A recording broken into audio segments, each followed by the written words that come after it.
আসসালামু আলাইকুম ওয়া রাহমাতুল্লাহ। প্রিয় দর্শক, আজকে আমরা গুরুত্বপূর্ণ একটা ভিডিও নিয়ে আসলাম আপনাদের জন্য। আজকের ভিডিওতে আমরা যে বিষয়টা নিয়ে আলোচনা করব তা হলো ফিরিস্তা জগৎ নিয়ে। ফিরিস্তা জগতের সম্পূর্ণ আলোচনা আজকের এই ভিডিওতে করব ইনশাআল্লাহ। ফিরিস্তা জগতের এ থেকে জেড পর্যন্ত জানা অজানা যা কিছু আছে সবকিছু নিয়ে আজকের এই ভিডিওতে আলোচনা করব। প্রিয় দর্শক, আপনারা সবাই ধৈর্য ধরে পুরো ভিডিওটা দেখার চেষ্টা করবেন ইনশাআল্লাহ। প্রিয় দর্শক, শুরু করা যাক আজকের এই গুরুত্বপূর্ণ ভিডিও। ফিরিস্তাদের সংজ্ঞা। ফিরিস্তা শব্দটি ফার্সি, এর মানে হলো প্রেরিত বা দূত। এর আরবি শব্দ মালাক, বহুবচন মালাইকা। এই শব্দের উৎপত্তি হয়েছে আলাকা থেকে অথবা লাআখা থেকে, যার অর্থ পাঠানো বা পৌঁছানো। যেহেতু মহান আল্লাহর পক্ষ থেকে ফিরিস্তা পাঠানো হয় এবং তার পক্ষ থেকে সংবাদ পৌঁছিয়ে থাকেন, অথবা এর উৎপত্তি হয়েছে মালাকা থেকে, যার অর্থ পরিচালনা করা বা মালিক হওয়া। যেহেতু ফিরিস্তা দ্বারা বিশ্বের বহু কাজ পরিচালিত হয়, এজন্য ফিরিস্তা বলা হয় মালাক, এবং মানুষের পরিচালক ও অধিপতিকে বলা হয় মালিক। ফিরিস্তাদের প্রতি আমাদের ঈমান। প্রিয় দর্শক, ফিরিস্তা জগৎ একটি পৃথক জগৎ, মনুষ্য ও জিন জগৎ থেকে পৃথক সে জগৎ। ফিরিস্তা জগতের সকলেই পুত পবিত্র, পূর্ণময়, সম্মানিত ও আল্লাহ বিরু। মহান আল্লাহ অনুগত ও ইবাদতে সদা নিরবত থাকে তারা। ফিরিস্তার প্রতি ঈমান মুমিনের মৌলিক ঈমানী বিষয়ে অন্তর্ভুক্ত। ঈমানের ৬টি রুকনের মধ্যে এটি হল দ্বিতীয় রুকন।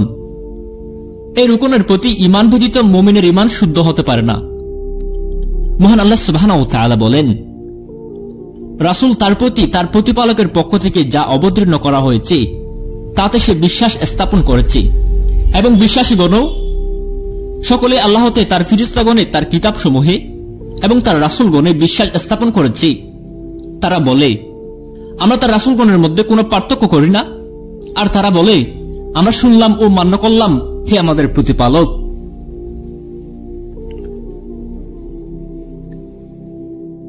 আমরা তোমার ক্ষমা চাই, আর তোমার দিকেই আমাদের প্রত্যাবর্তন হবে। সূরা বাকারার 285 নম্বর আয়াত। সূরা নিসার 136 নম্বর আয়াতে বলা হয়েছে, হে বিশ্বাসীগণ, তোমরা আল্লাহ হতে তার রাসূলে তিনি যে কিতাব তার রাসূলের প্রতি অবতীর্ণ করেছেন তাতে, এবং যে কিতাব তিনি পূর্বে অবতীর্ণ করেছেন তাতে বিশ্বাস স্থাপন করো। আর যে কেউ আল্লাহ ও তার ফিরিস্তাগণ, তার কিতাবসমূহ ও তার রাসূলগণ এবং পরকালে অবিশ্বাস করে, সে পথভ্রষ্ট হয়ে সুদূরে চলে যায়। প্রিয় দর্শক, ফিরিস্তার প্রতি ঈমান আনার ধরন। ফিরিস্তার প্রতি ঈমান আনার অর্থ হল কয়েকটি বিষয়ের প্রতি সুদৃঢ় বিশ্বাস রাখা, ফিরিস্তার অস্তিত্বকে স্বীকার করা, তাদের যথার্থ সম্মান করা, এই বিশ্বাস করা যে তারা মানুষ ও জিন সম্প্রদায়ের মতো আল্লাহর দাস এবং তার সৃষ্টি। তারা নানা কর্মের জন্য ভারপ্রাপ্ত ও আদিষ্ট। তাদের শক্তি ও ক্ষমতা ততটাই আছে যতটা মহান আল্লাহ তাদেরকে দিয়েছেন। তাদের মৃত্যু আছে, তবে তাদের জন্য সুদীর্ঘ সময় নির্ধারিত আছে। সেই সময় ছাড়া মহান আল্লাহ তাদের মৃত্যু ঘটাবেন না। তাদেরকে এমন কিছু বলে আখ্যায়ন করা যাবে না, বা তাদের ব্যাপারে এমন কিছু বিশ্বাস রাখা যাবে না যার ফলে তাদের মহান আল্লাহর সাথে শিরক করা হয়। তাদেরকে ইবাদতযোগ্য ও প্রয়োজনীয় উপাস্য ধারণা করা যাবে না, যেমন পূর্ববর্তী কোন কোন সম্প্রদায় তা করেছিল। এই কথা স্বীকার করা যে তাদের মধ্যে বিশেষ দূত আছেন, যাদেরকে মহান আল্লাহ সুবহানাহু ওয়া তাআলা মানুষের মধ্যে যার নিকট ইচ্ছা প্রেরণ করে থাকেন। এমনও হতে পারে যে তিনি তাদেরকে কাউকে অন্য কারো নিকট প্রেরণ করে থাকেন। এরই অন্তর্ভুক্ত মহান আল্লাহ আরশ বাহক ফিরিস্তার প্রতি ঈমান। তার সম্মুখে সারিবদ্ধ ফিরিস্তা, জান্নাতের জন্য ভারপ্রাপ্ত ফিরিস্তা, জাহান্নামের জন্য ভারপ্রাপ্ত ফিরিস্তা, বান্দার নেকি বদি লিপিবদ্ধকারী ফিরিস্তা, মেঘ পরিচালনার জন্য ভারপ্রাপ্ত ফিরিস্তার প্রতি ঈমান আনয়ন করা। কিতাব ও সুন্নাতে এসবের যথেষ্ট প্রমাণ বর্তমান রয়েছে। প্রিয় দর্শক, তাদের সৃষ্টির মূল উপাদান ও সময় এ বিষয় নিয়ে কথা বলবো। ফিরিস্তা সৃষ্টির মূল উপাদান হল নূর বা জ্যোতি। মহানবী সাল্লাল্লাহু আলাইহি ওয়াসাল্লাম বলেছেন, ফিরিস্তাদেরকে নূর থেকে সৃষ্টি করা হয়েছে, জিন জাতিকে সৃষ্টি করা হয়েছে অগ্নিশিখা হতে, আর আদমকে সৃষ্টি করা হয়েছে সেই বস্তু থেকে যা তোমাদের বর্ণনা করা হয়েছে, অর্থাৎ মাটি থেকে। উক্ত হাদিসে আমভাবে নূর বলা হয়েছে। মহানবী সাল্লাল্লাহু আলাইহি ওয়াসাল্লাম বলেননি সে নূর কি, কিসের বা কার।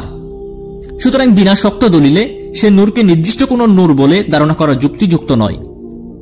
যেমন একথাও জানা যায় না যে তাদেরকে কখন সৃষ্টি করা হয়েছে, তবে জানা যায় যে মানুষ সৃষ্টির পূর্বেই তাদেরকে সৃষ্টি করা হয়েছে। যেহেতু মানুষ সৃষ্টির ইচ্ছা প্রকাশ করার সময় তারা মহান আল্লাহ প্রতিপালকের সাথে সে ব্যাপারে কথা বলেছেন। মহান আল্লাহ তাআলা বলেন, অর্থাৎ আর স্মরণ করো যখন তোমার প্রতিপালক ফিরিস্তাদেরকে বললেন, আমি পৃথিবীতে প্রতিনিধি সৃষ্টি করেছি। তারা বলল, আপনি কি সেখানে এমন কাউকে সৃষ্টি করবেন যে অশান্তি ঘটাবে ও রক্তপাত করবে? অথচ আমরা তো আপনারই সব প্রশংসা, মহিমা, কীর্তন ও পবিত্রতা ঘোষণা করি। তিনি বললেন, নিশ্চয় আমি যা জানি তোমরা তা জানো না। সূরা বাকারা আয়াত নম্বর 30। সেই মানুষকে সিজদা করার জন্য তারা আদিষ্ট হয়েছেন। মহান আল্লাহ তাদেরকে বলেছিলেন, যখন আমি তাকে সুটাম করব এবং তাতে আমার রূহ সঞ্চার করব, তখন তোমরা তার প্রতি সিজদা অবনত হইও। সূরা হিজর 29 নম্বর আয়াত। প্রিয় দর্শক, ফিরিস্তাদেরকে দেখা যায়। ফিরিস্তা যেহেতু নুরানি ও দৃশ্যমান সৃষ্টি, তাই তাদেরকে দেখা সম্ভব নয়। মহান আল্লাহ সুবহানাহু ওয়া তাআলা আমাদের চোখে সে ক্ষমতা সৃষ্টি করেনি যাতে আমরা তাদেরকে দেখতে পারি। এই উম্মতের মধ্যে ফিরিস্তাকে আসল রূপে দর্শন করেছেন একমাত্র রাসূল সাল্লাল্লাহু আলাইহি ওয়াসাল্লাম। তিনি জিবরিল আলাইহিস সালামকে 2 বার সেই আকৃতিতে দর্শন করেছেন যে আকৃতি দিয়ে মহান আল্লাহ তাকে সৃষ্টি করেছেন। এই উল্লেখ রয়েছে সূরা নাজমের 11 নম্বর আয়াত থেকে 15 নম্বর আয়াত পর্যন্ত।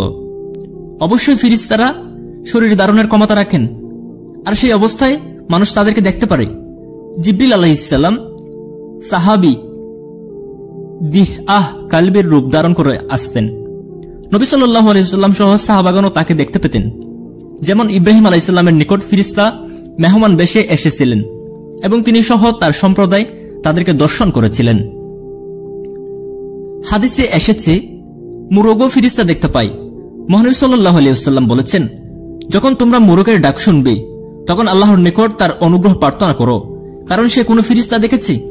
আর যখন তোমরা গাধার ডাক শুনবে তখন আল্লাহর নিকট শয়তান থেকে আশ্রয় প্রার্থনা করো, কারণ সে কোনো শয়তান দেখেছে।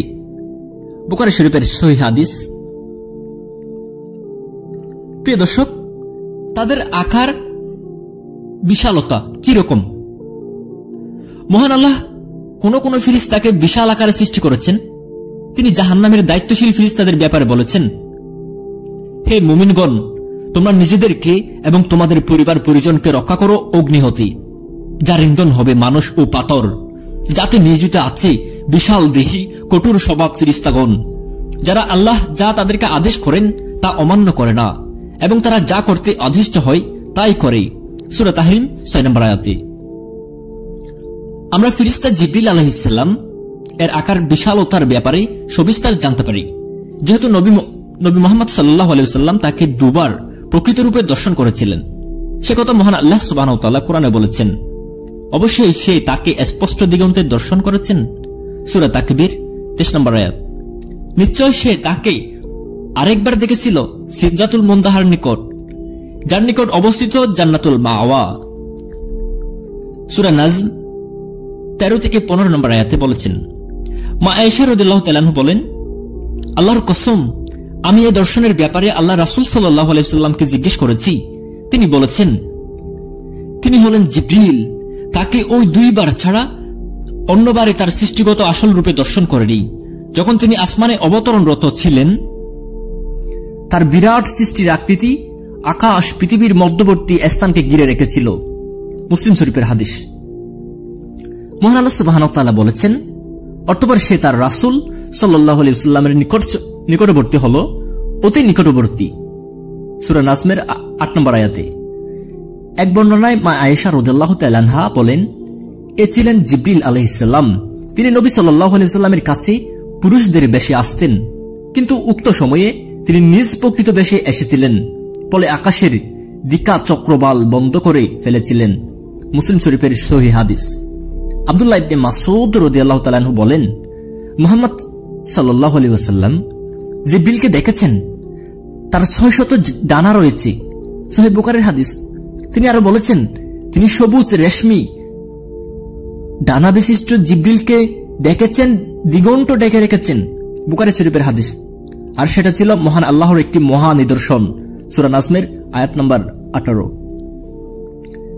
জিবরিলের গুণ বর্ণনায় মহান আল্লাহ তাআলা আরো বলেছেন, নিশ্চয় এই কোরআন সম্মানিত বার্তাবাহক জিবরিলের আনিত বাণী, যে মহাশক্তিধর আরশের মালিকের নিকট মর্যাদা প্রাপ্ত, যে সেখানে মান্যবর ও বিশ্বাসভাজন। সূরা তাকবীরের 19 থেকে 21 নম্বর আয়াতে বলা হয়েছে। এই হল সর্বশ্রেষ্ঠ ফিরিস্তা জিবরিল আলাইহিস সালামের বিশালতা ও শক্তির বর্ণনা।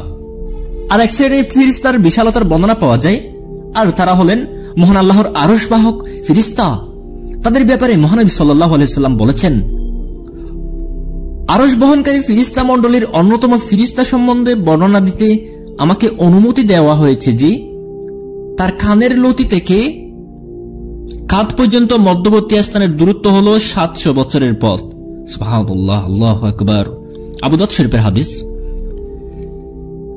প্রিয় দর্শক, ফিরিস্তার সৃষ্টিগত হুলিয়া,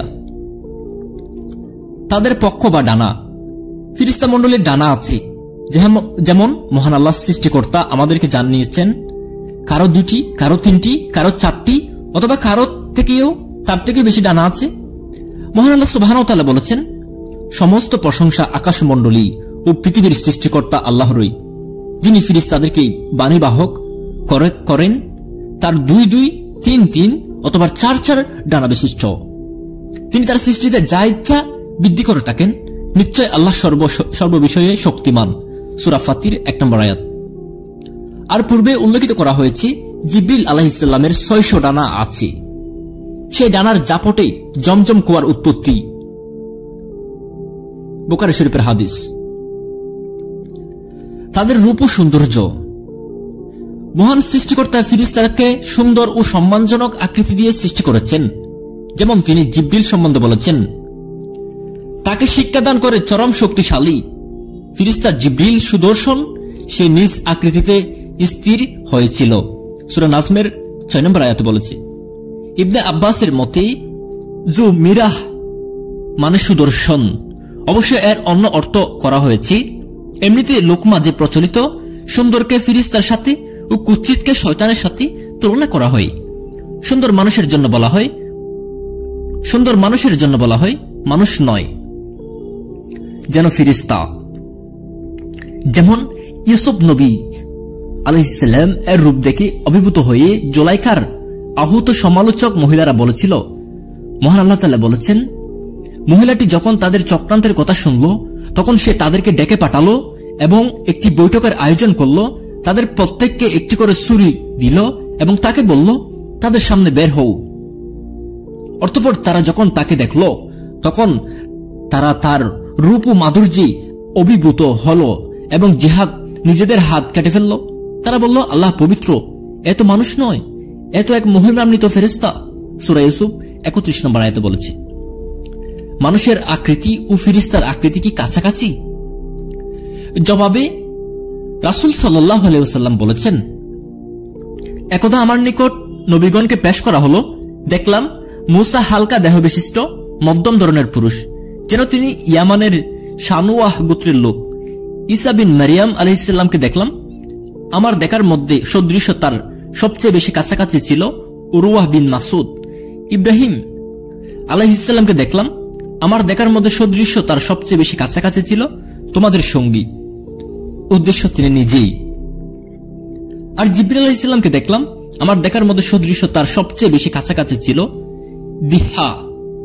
উক্ত হাদিসে জিবরিল আলাইহিস সালামকে সাহাবী দিহা এর সদৃশ্য বলা হয়েছে, কিন্তু তা আসলে জিবরিলের ধারণকৃত রূপ, নচেত তার আসল আকৃতি বিশাল ও পক্ষ বিশিষ্ট। অধিকাংশ সময়ে তিনি উক্ত সাহাবীর রূপ ধারণ করে মহানবী সাল্লাল্লাহু আলাইহি ওয়াসাল্লামের নিকট আগমন করতেন। প্রিয় দর্শক, সৃষ্টিগত আকারে ও মর্যাদা তার সমান নন। ফিরিস্তাবর্গ সৃষ্টির আকার ও আয়তনে সমান নন। বলা বাহুল্য, কিছু ফিরিস্তার 2টি ডানা আছে, কিছু আছে 3টি বা 4টি। জিবরিল আলাইহিস সালামের 600 ডানা। যেমন তাদের রয়েছে পৃথক পৃথক স্থান, মর্যাদা। আল্লাহ সুবহানাহু ওয়া তাআলা ফিরিস্তার কথা উদ্ধৃত করে বলেছেন, সূরা সাফফাতের 166 নম্বর আয়াতে আল্লাহ তাআলা বলেন, আমাদের প্রত্যেকের জন্যই নির্ধারিত স্থান রয়েছে। তিনি জিবরিল আলাইহিস সালাম সম্পর্কে বলেছেন, নিশ্চয়ই এই কোরআন সম্মানিত বার্তাবাহক জিবরিলের অবনীত বাণী, যে মহাশক্তিধর আরশের মালিকের নিকট মর্যাদা প্রাপ্ত, যে সেখানে মান্যবর এবং বিশ্বাসভাজন। সূরা তাকবীর 19 থেকে 21 নম্বর আয়াত। ফিরিস্তাগণের মধ্যে সর্বশ্রেষ্ঠ ফিরিস্তা হলেন তারা যারা মহানবী সাল্লাল্লাহু আলাইহি সাল্লামের সাথে বদর যুদ্ধে অংশগ্রহণ করেছিলেন। রিফাহ ইবনে রাফে জুকারি রাদিয়াল্লাহু তাআলা আনহু বলেন, নবী সাল্লাল্লাহু আলাইহি সাল্লামের নিকট জিবরিল আলাইহিস সালাম এসে বললেন, বদর যুদ্ধে অংশগ্রহণকারীদের আপনাদের মাঝে কিরূপ গণ্য করেন? তিনি বললেন, সর্বশ্রেষ্ঠ মুসলিমদের শ্রেণীভুক্ত গণ্য করি। অথবা অনুরূপ কোন বাক্যই তিনি বললেন। জিবরিল বললেন, বদর যুদ্ধে অংশগ্রহণকারী ফিরিস্তাগণ অনুরূপ সর্বশ্রেষ্ঠ ফিরিস্তাগণের শ্রেণীভুক্ত। সূরা বুখারী শরীফের হাদিস। প্রিয় দর্শক, তাদের মধ্যে স্ত্রী পুরুষ নেই। সকল ফিরিস্তা একই জাতীয়, তাদের মধ্যে স্ত্রী পুরুষ নেই। কিন্তু আরবের মুশরিকরা এই ব্যাপারে ধারণা বসে ফিরিস্তাগণকে আল্লাহর কন্যা বলতো। নাউযুবিল্লাহ। তারা নিজেরা কন্যা অপছন্দ করত, অথচ আল্লাহর কন্যা আছে বলে দাবি করত। কোরআনে সে কথার উল্লেখ রয়েছে। মহান আল্লাহ তাআলা কোরআনে বলেন, তারা নির্ধারিত করে আল্লাহর জন্য কন্যা সন্তান, অথচ তিনি পবিত্র আর তাদের জন্য তাই যা তারা কামনা করে। তাদের কাউকে যখন কন্যা সন্তানের সুসংবাদ দেওয়া হয়, তখন তার মুখমণ্ডল কালো হয়ে যায় এবং সে অসহনীয় মনস্তাবে ক্লিষ্ট হয়। তাকে যে সংবাদ দেওয়া হয় তার গ্লানি হেতু সে নিজ সম্প্রদায় হতে আত্মগোপন করে। সে চিন্তা করে যে হীনতা সত্ত্বেও সে তাকে রেখে দিবে, না মাটিতে পুঁতে দেবে। সাবধান, তারা যা সিদ্ধান্ত করে তা কতই না নিকৃষ্ট। সূরা নাহলের 57 থেকে 59 নম্বর আয়াত।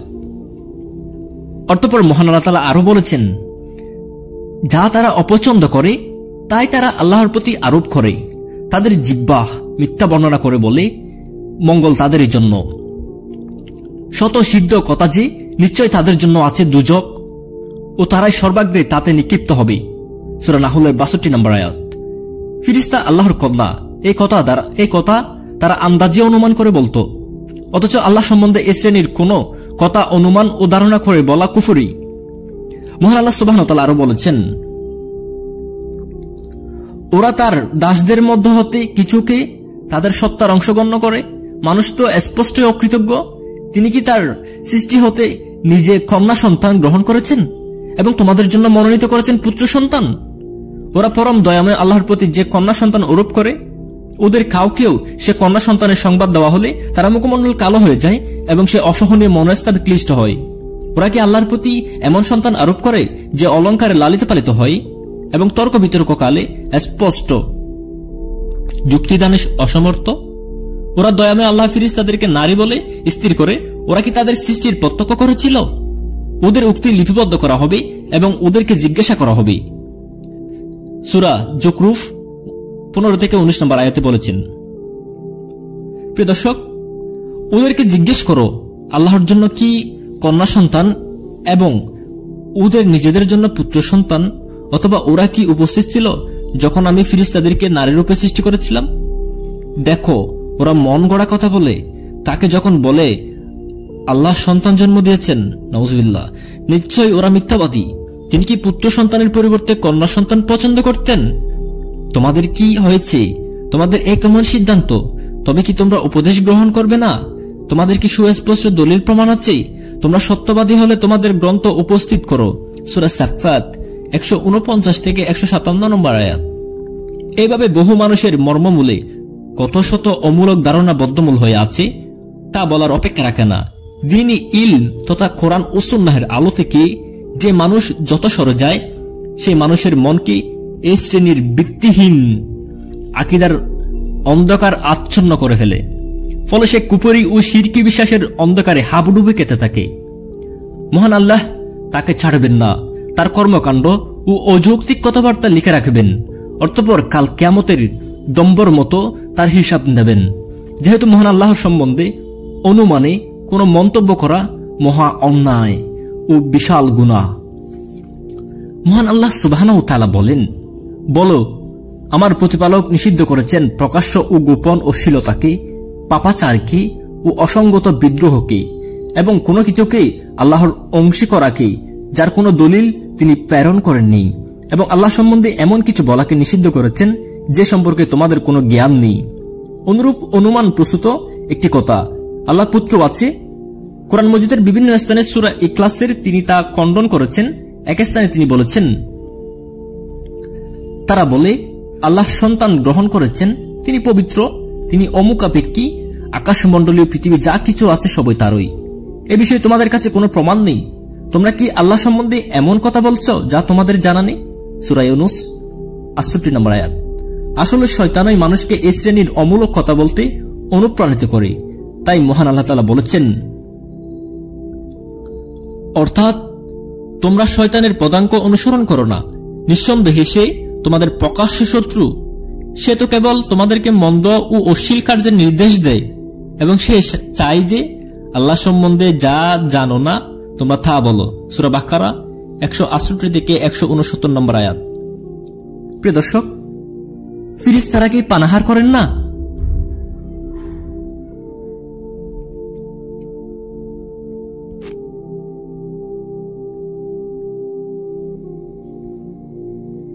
প্রিয় দর্শক, এখন আমরা আলোচনা করব ফেরেশতা কি পানাহার করে না এ বিষয় নিয়ে। ফেরেশতাদের মাঝে নারী পুরুষ নেই, তেমনি তাদের পানাহারের প্রয়োজন পড়ে না। একবার হযরত ইব্রাহিম আলাইহিস সালাম এর কাছে কিছু ফেরেশতা মেহমান বেশে এলে তিনি তাদের সামনে খাবার পেশ করলে তারা খাননি। সে কথা মহান আল্লাহ সুবহানাহু ওয়া তাআলা বলেছেন, তোমার নিকট ইব্রাহিমের সম্মানিত মেহমানদের বৃত্তান্ত এসেছে কি? যখন তারা তার নিকট উপস্থিত হয়ে বলল সালাম, উত্তরে সে বলল সালাম, এরা তো অপরিচিত লোক। অতঃপর ইব্রাহিম সংগোপনে তার স্ত্রীর নিকট গেল এবং একটি বুনা মাংস বাছুর নিয়ে এলো, তা তাদের সামনে রাখলো এবং বলল, তোমরা কাঁদছ না কেন?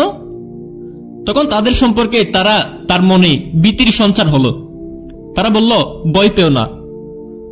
অতঃপর তারা তাকে এক জ্ঞানী পুত্র সন্তানের সুসংবাদ দিল। সূরা জারিয়াত ২৪ থেকে ২৮ নম্বর আয়াত। আল্লাহ সুবহানাহু ওয়া তাআলা কোরআনের অন্য জায়গায় বলেন, আমার প্রেরিত ফেরেশতা ইব্রাহিমের নিকট সুসংবাদ দিয়ে আগমন করে বলল সালাম। ইব্রাহিমও উত্তরে বলল সালাম। অতঃপর অনতি বিলম্বে একটা বুনা বাছুর নিয়ে এলো, কিন্তু যখন সে দেখতে পেল যে তাদের হাতে সে খাদ্যের দিকে অগ্রসর হচ্ছে না, তখন তাদের অদ্ভুত ভাবতে লাগলো এবং মনে মনে তাদের ব্যাপারে শঙ্কিত হলো। এ দেখে তারা বলল, তুমি ভয় করবে না, আমরা লূত সম্প্রদায়ের প্রতি প্রেরিত হয়েছি। সূরা হুদ ৬৯ থেকে ৭০ নম্বর আয়াত। সুয়ুতি ফখরুর রাজির উক্তির উদ্ধৃত করে বলেছেন, উলামাগণ এ ব্যাপারে একমত যে ফেরেশতাগণ পানাহার করেন না।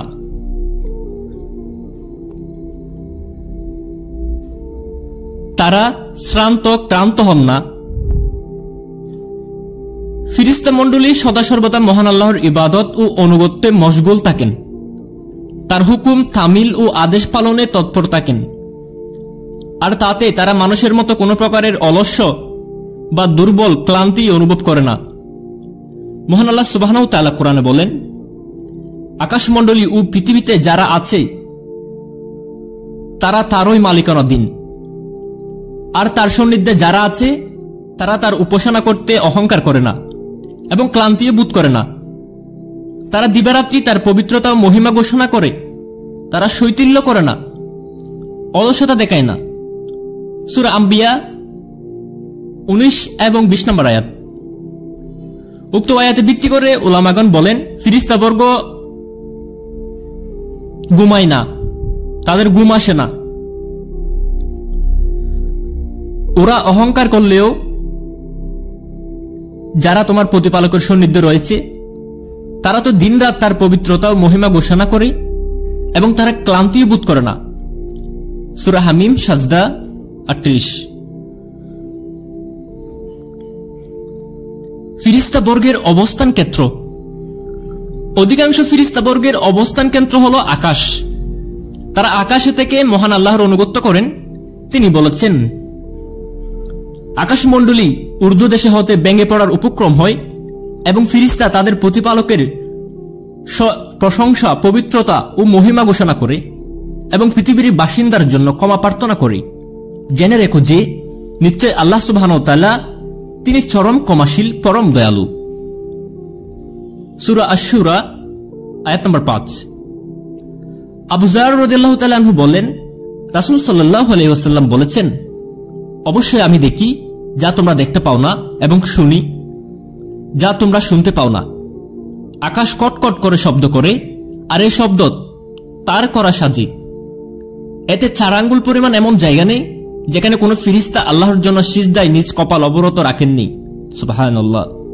আল্লাহর কসম, তোমরা যদি জানতে যা আমি জানি তবে তোমরা কম হাসতে এবং বেশি কাঁদতে এবং বিছানায় তোমরা স্ত্রীদের সাথে আনন্দ উপভোগ করতে না, বরং তোমরা আল্লাহর আশ্রয় নেওয়ার জন্য পথে পথে বের হয়ে যেতে। ফিরিস্তা মণ্ডলী মহান প্রতিপালকের কাছ থেকে ইবাদতে মশগুল থাকেন। তিনি বলেছেন, ওরা অহংকার করলেও যারা তোমার প্রতিপালকের সান্নিধ্যে রয়েছে তারা তো দিনরাত তার পবিত্রতা মহিমা ঘোষণা করে এবং তারা ক্লান্তিবোধ করে না। সূরা হামিম সাজদা 38 নম্বর।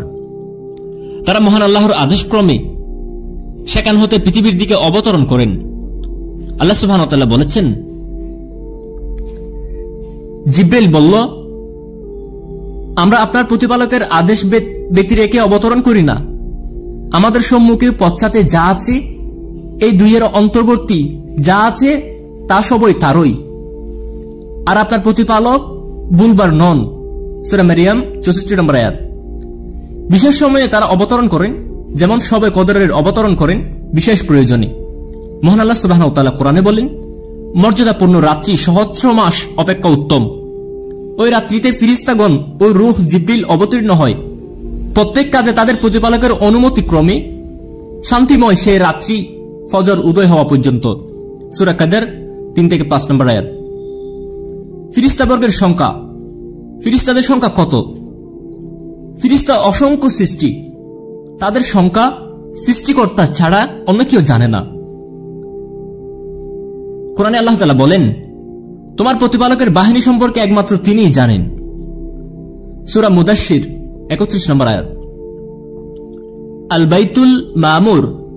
ইবাদতকারী ফিরিস্তার সংখ্যা জানতে পারলে তাদের অধিক্যর কথা অনুমান করা যায়। প্রত্যেক সে গৃহে 70,000 ফিরিস্তা নামাজ পড়েন, অতঃপর দ্বিতীয়বার তারা ফিরে এসে নামাজ পড়ার সুযোগ লাভ করে না। বুখারী শরীফের সহিহ হাদিস। আরেকটি হাদিস থেকে ফিরিস্তার সংখ্যা অনুমান করা যায়। মহানবী সাল্লাল্লাহু আলাইহি ওয়াসাল্লাম বলেছেন, কিয়ামতের দিন জাহান্নামকে এই অবস্থায় নিয়ে আসা হবে যে তার 70,000 লাগাম থাকবে, প্রত্যেক লাগামের সাথে 70,000 ফিরিস্তা থাকবে, তারা তা টানতে থাকবে। সহিহ মুসলিমের হাদিস। সুতরাং জাহান্নাম অনয়নকারী ফিরিস্তার সংখ্যা হবে 4,900,000,000, অর্থাৎ 490 কোটি। আল্লাহু আকবার। এছাড়াও রয়েছে গর্ভাশয়ে বীর্যের পরিচর্যার জন্য ফিরিস্তা, প্রত্যেক মানুষের সাথে নেকি বদি লেখার জন্য 2 ফিরিস্তা, কিরামেন কাতিবিন রক্ষণাবেক্ষণের জন্য ফিরিস্তা, সুপথে পরিচালনার জন্য সদাসঙ্গী ফিরিস্তা, খারিন ইত্যাদি। এতেও ফিরিস্তার সংখ্যা অনুমান করা যায়। প্রিয় দর্শক, ফিরিস্তাদের নাম। ফিরিস্তাবর্গের নির্দিষ্ট নাম আছে। আমরা মাত্র কতিপয় ফিরিস্তার নাম জানতে পারি, অধিকাংশের নাম জানি না। আমরা যে নামগুলো জানি তা হল জিব্রিল ও মিকাইল।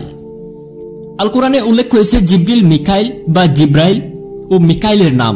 মহান আল্লাহ তাআলা বলেছেন, হে নবী বলো, যে জিব্রিলের শত্রু হবে সে জেনে রাখুক, সে জিব্রিল তো আল্লাহর নির্দেশ ক্রমে তোমার হৃদয়ে কোরআন পৌঁছে দেয়, যা তার পূর্ববর্তী কিতাব ধর্মগ্রন্থসমূহের সমর্থক ও বিশ্বাসীদের জন্য যা পথ প্রদর্শক ও সুসংবাদদাতা। যে আল্লাহ তার ফিরিস্তা দূতগণের, রাসূল প্রেরিত পুরুষগণের জিব্রিল ও মিকাইল শত্রু হবে সে জেনে রাখুক যে নিশ্চয় আল্লাহ অবিশ্বাসীদের শত্রু। সূরা বাকারা 97 থেকে 98 আয়াত। অবশ্যই জিবরিল আলাইহিস সালামকে অনেক সময় রূহ বলে আখ্যায়ন করা হয়েছে। মহান আল্লাহ সুবহানাহু ওয়া তাআলা বলেন, বিশ্বস্ত রূহ জিবরিল তা নিয়ে অবতরণ করেছে তোমার হৃদয়ে, যাতে তুমি সতর্ককারী হতে পারো। সূরা আশ-শুরা, সূরা 193 এবং 194 নম্বর আয়াত। মালেক, ইনি দুজকের দারোগা। কোরআন মজিদে এর উল্লেখ এসেছে। মহান আল্লাহ সুবহানাহু ওয়া তাআলা বলেছেন, ওরা চিৎকার করে বলবে, হে মালেক, দুজকের অধিকর্তা, তোমার প্রতিপালক আমাদের নিঃশেষ করে দিন। সে বলবে, তোমরা তো চিরকাল অবস্থান করবে। সূরা জুকরুফ, আয়াত নম্বর 77। প্রিয় দর্শক, রিজওয়ান ইবনে কাসির বলেছেন, বেহেশতের দারোগা একজন ফেরেশতা, তাকে রিজওয়ান বলা হয়। কিছু হাদিসে তার স্পষ্ট উল্লেখ এসেছে, জানি না সে সকল হাদিস সহিহ কিনা। প্রিয় দর্শক, মুনকার ও নাকির, মুহাম্মদ সাল্লাল্লাহু আলাইহি ওয়াসাল্লাম বলেন, মৃত ব্যক্তিকে কবরস্থ করা হলে তার নিকট নীল চক্ষু বিশিষ্ট কৃষ্ণবর্গের দুই ফেরেশতা আসেন। একজনকে বলা হয় মুনকির এবং অপরজনকে বলা হয় নাকির। তারা তাকে জিজ্ঞেস করেন, এই নবী, ব্যক্তির ব্যাপারে তুমি কি বলতে? সে বলে, উনি যা বলতেন তাই। আল্লাহর বান্দা ও তার রাসূল, আমি সাক্ষ্য দিচ্ছি যে আল্লাহ ছাড়া কেউ সত্য উপাস্য নেই এবং মুহাম্মদ সাল্লাল্লাহু আলাইহি ওয়াসাল্লাম তার বান্দা ও তার রাসূল। তারা বলেন, আমরা জানতাম যে তুমি তাই বলবে। অতঃপর তার কবরকে 70 হাত দৈর্ঘ্য ও 70 হাত প্রস্থ পরিমাপে প্রশস্ত করে দেওয়া হয়। অতঃপর তা আলোকিত করা হয়। অতঃপর তাকে বলা হয়, তুমি ঘুমিয়ে যাও। সে বলে, আমি আমার পরিজনের কাছে ফিরে গিয়ে তাদের খবর দেব। তারা বলেন, তুমি সেই বাসর রাতের বরের মতো ঘুমিয়ে যাও, যাকে তার পরিবারের প্রিয়তম ছাড়া কেউ জাগাবে না। পরিশেষে আল্লাহ তাকে এই শয়ন ক্ষেত্রে থেকে পুনরুত্থিত করবেন। তিরমিজি শরীফের হাদিস। হারুত ও মারুত, এদের নাম উল্লেখিত হয়েছে কোরআনে। মহান আল্লাহ সুবহানাহু ওয়া তাআলা বলেন, সুলাইমানের রাজত্বে শয়তানরা যা আবৃত করত তা তারা অনুসরণ করত, অথচ সুলাইমান কুফরি সত্য প্রত্যাখ্যান করেননি, বরং শয়তানের কুফরি অবিশ্বাস করেছিল। তারা মানুষকে জাদু শিক্ষা দিত, যা বাবেল শহরে হারুত ও মারুত ফেরেশতাদের উপর অবতীর্ণ করা হয়েছিল। আমরা হারুত ও মারুত পরীক্ষা স্বরূপ, সুতরাং তোমরা কুফরি সত্য প্রত্যাখ্যান করো না। এই না বলে তারা হারুত ও মারুত কাউকে শিক্ষা দিত না। তবু এই দুজন হতে তারা এমন বিষয় শিখত যা স্বামী স্ত্রীর মধ্যে বিচ্ছেদ ঘটাত, অথচ আল্লাহর নির্দেশ ছাড়া তারা কারো কোনো ক্ষতি সাধন করতে পারত না। তারা যা শিক্ষা করত তা তাদের ক্ষতি সাধন করত এবং কোনো উপকারে আসত না। আর তারা নিশ্চিতভাবে জানত যে কেউ তা জাদুবিদ্যা ক্রয় করে পরকালে তার কোনো অংশ নেই, আর তার যার পরিবর্তে আত্মবিক্রয় করেছে তা নিতান্তই জঘন্য, যদি তারা তা জানত। সূরা বাকারা 102 নম্বর আয়াত। হারুত ও মারুত দুই ফেরেশতা দ্বারা কোনো এক সময়ে মহান আল্লাহ সুবহানাহু ওয়া তাআলা বান্দাদেরকে জাদুর ফিতনায় ফেলে তাদের কঠোর পরীক্ষা নিয়েছিলেন। তারাই অনুগত ছিলেন। তাদের ব্যাপারে ততটুকুই জানা যায় যতটুকু উক্ত আয়াতে বর্ণিত হয়েছে। এছাড়া তাদের ব্যাপারে যে সকল রূপকথা বর্ণনা করা হয়েছে সে সকলের কোনো কিছুই সহিহ নয়। আজরাইল, প্রাণ হননকারী ফেরেশতা, এর নাম তাফসীর গ্রন্থে বা দুর্বল হাদিসে পাওয়া যায়। কোরআন ও সহিহ হাদিসে এর কোনো উল্লেখ নেই। এর উল্লেখ কোরআনে এসেছে মালাকুল মউত নামে। মহান আল্লাহ সুবহানাহু ওয়া তাআলা বলেছেন, বলো, মালাকুল মউত মৃত্যুর ফেরেশতা তোমাদের প্রাণ হরণ করবে, যাকে তোমাদের জন্য নিযুক্ত করা হয়েছে। অবশেষে তোমাদেরকে তোমাদের প্রতিপালকের নিকট ফিরিয়ে আনা হবে। সূরা সাজদা, আয়াত নম্বর 11। উলামাগণ কেউ কেউ বলেছেন, রাকিব ও আতিদ এই দুই ফেরেশতার নাম। এ ব্যাপারে তার দলিল পেশ করেছেন মহান আল্লাহ তাআলার এই বাণী। যখন দুই সংগ্রাহক ফেরেশতা তার কর্ম সংগ্রহ লিপিবদ্ধ করে, যারা তার ডানে ও বামে বসে আছে, মানুষ যে কতই উচ্চারণ করে তা লিপিবদ্ধ করার জন্য রাকিব ও আতিদ তৎপর প্রহরী তার নিকটেই রয়েছে। সূরা কাহফ 17-18 নম্বর আয়াত। কিন্তু তাদের একথা সঠিক নয়, কারণ উক্ত আয়াতের রাকিব ও আতিদ ফেরেশতার নাম নয়, বরং তা বান্দার আমল সংগ্রাহক দুই ফেরেশতার গুণ। অর্থাৎ তারা তৎপর প্রহরী, সর্বদা উপস্থিত দর্শক। তারা কোনো সময় বান্দার নিকট থেকে সরে যান না। ফেরেশতার মৃত্যু, ফেরেশতাদের মৃত্যু বিষয়ে প্রিয় দর্শক এখন আলোচনা করব। ফেরেশতা যখন মৃত্যুবরণ করবেন, অবশ্যই সে মৃত্যু সিংগায় ফুৎকার করার সময় মহান আল্লাহ সুবহানাহু ওয়া তাআলা কোরআনে বলেছেন, অর্থাৎ সেদিন সিংগায় ফুৎকার দেওয়া হবে, ফলে আকাশমণ্ডলী ও পৃথিবীর সকলে মূর্ছিত হয়ে পড়বে, তবে যাদেরকে আল্লাহ রক্ষা করতে ইচ্ছা করবেন তারা নয়। অতঃপর আবার সিংহায় ফুৎকার দেওয়া হবে, তখন ওরা দণ্ডায়মান হতে থাকবে। সূরা জুমার 68 নম্বর আয়াত। উক্ত আয়াতে ফিরিস্তাগণও শামিল, কারণ তারা আসমান ও আকাশে থাকেন। ইবনে কাসির রহমাহুল্লাহ এই আয়াতে তাফসির বলেছেন, এই হলো দ্বিতীয়বারের সিংহার ফুৎকার, আর তা হলো মূর্ছিত হয়ে পড়ার ফুৎকার, যে ফুৎকারে আল্লাহ যাদেরকে রক্ষা করতে চাইবেন তারা ছাড়া আকাশমণ্ডলী ও পৃথিবীর সকল বাসিন্দাই মৃত্যুমুখে পতিত হবে। যেমন এই কথা স্পষ্ট ও বিশদভাবে সিংহার প্রসিদ্ধ হাদিসে এসেছে। অতঃপর অবশিষ্টদের প্রাণ হরণ করা হবে। সবশেষে মালাকুল মত মৃত্যুবরণ করবেন। কেবল একাকী অবশিষ্ট থাকবেন চিরঞ্জীব অবিনশ্বর আল্লাহ, যিনি প্রথমে ছিলেন এবং শেষে সর্বদা চিরস্থায়ী থাকবেন। তিনি বলেন, আর রাজত্ব কার? অতঃপর নিজেই উত্তর দিয়ে বলবেন, অদ্বিতীয় পরাক্রমশালী আল্লাহর জন্য। সূরা মুমিনুন আয়াত নম্বর 16। ফিরিস্তা মণ্ডলী মারা যাবেন, এ কথা আরো একটি দলিল হল মহান আল্লাহর এই বাণী,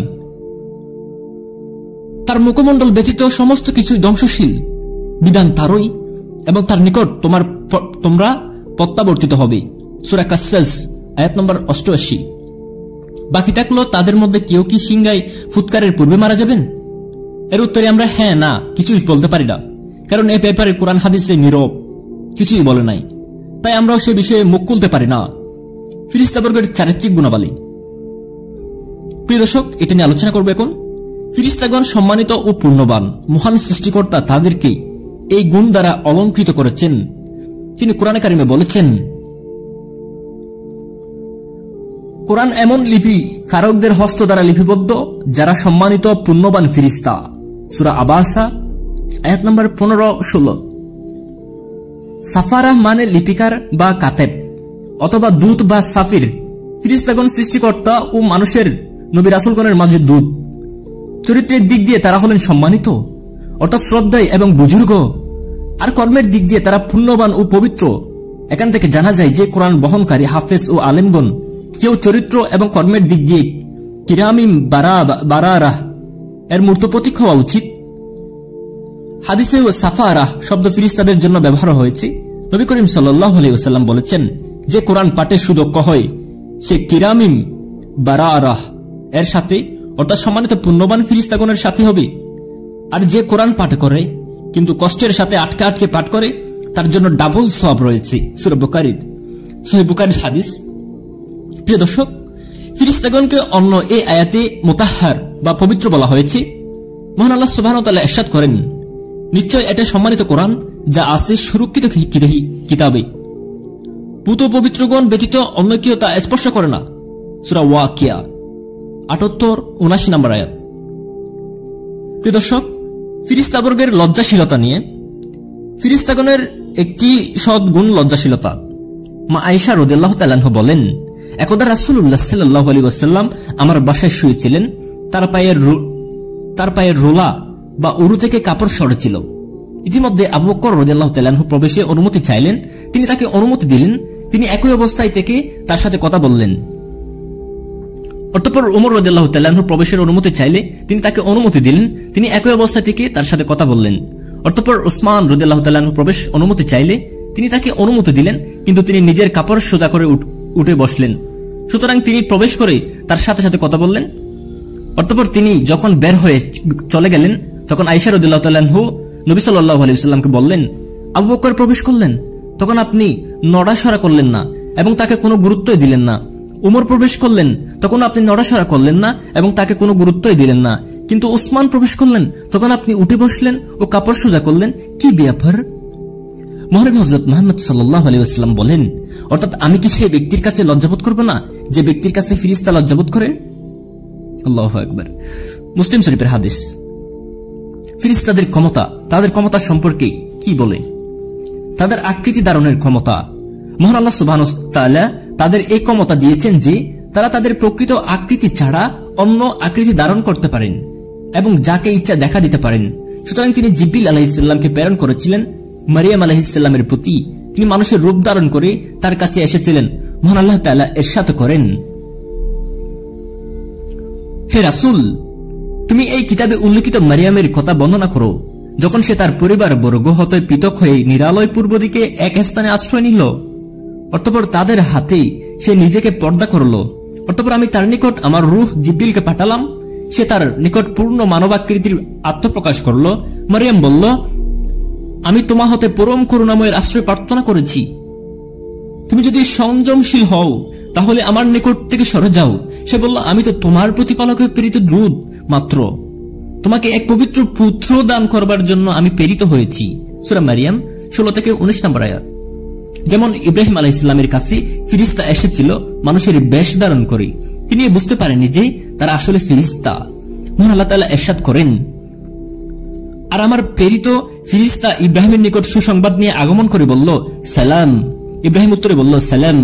অতঃপর অনতি বিলম্বেই এটা বুনা বাছুর নিয়ে এলো। কিন্তু যখন সে দেখল যে